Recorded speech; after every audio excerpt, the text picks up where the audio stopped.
Out of all the races of the Covenant, I've always felt that none have seen such drastic changes to their anatomy and gameplay as the Brutes. From drastic overhauls to their signature Berserk ability, to anatomy changes that make them nearly unrecognizable from game to game. But for better or worse, there's one Brute pack that stands out amongst all the others, and those are the beastly Brutes from Halo 2.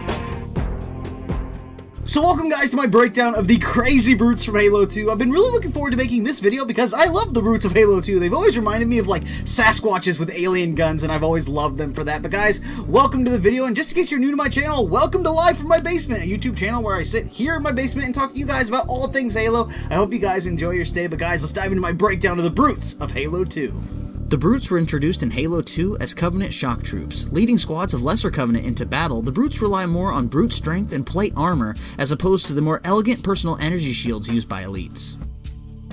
The Brute Miner is the lowest ranking and most common Brute in the pack. Equipped with minimal armor, the Brute Miner is always strapped with a bandolier across his chest and leather wrappings around his legs, and comes in multiple armor variations. Some Brute Miners wear helmets where others do not, and whether or not they're wearing Brute armor plating on one shoulder, two shoulders, or none at all. Another interesting detail is that the Brutes of Halo 2 are the only Brutes in the Halo franchise with dark blue blood. It's also worth mentioning that the Brutes of Halo 2 have beards that come in multiple colors. Brutes also tend to leap out of the way of incoming damage instead of rolling like elites, but what really makes Brutes stand out amongst the other races of the Covenant is their signature Berserk ability. Once berserking, a Halo 2 Brute will throw down his weapon, get down on all fours, and relentlessly pursue the player until he's beaten you to death with his bare hands. This brutal state can be triggered in multiple ways, but the most common is by defeating an entire Brute pack. The last surviving Brute will enter a Berserk state. And due to the tanky nature of Halo 2 Brutes, the Halo 2 Brute Berserk is the most lethal of all the Brute Berserk abilities in the entire Halo franchise. And when it comes to the weapons you'll see Brute Miners using in Halo 2, they do use a few different weapons, such as the signature red Brute plasma rifle, but more notably the infamous bladed Brute grenade launcher, the Brute Shot. And it's this original brutal bladed weapon design that bleeds through to all the brutish weapons we see in the Halo games today. You'll also occasionally see Brute Miners mounted on the brand new designed Halo 2 Shade turret, and even throw plasma grenades at entrenched enemies.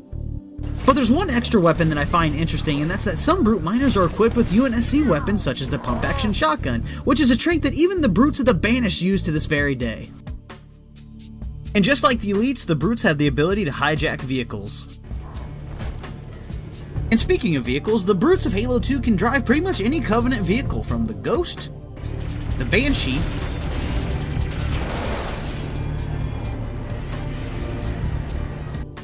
the Wraith mortar tank,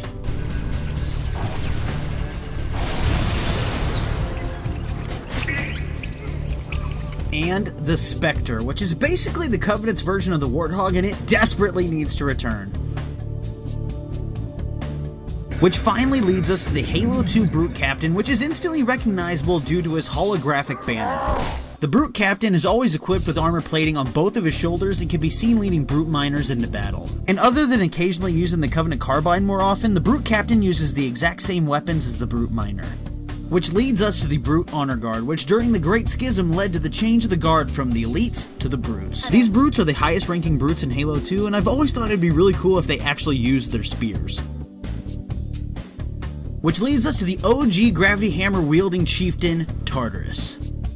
Besides having a badass design with his white fur, spiked mohawk, and giant chieftain shoulder-plated armor, I really like Tartarus because he's a great villain. For every violent, treacherous thing that Tartarus does throughout the story is just to increase his clan standing with the Prophets and the whole of the Covenant. Which makes all of his actions understandable from a certain point of view, and at the end of the game you actually feel kind of bad for him because how he was used by the Prophets, which makes him not an evil character, but just a great villain.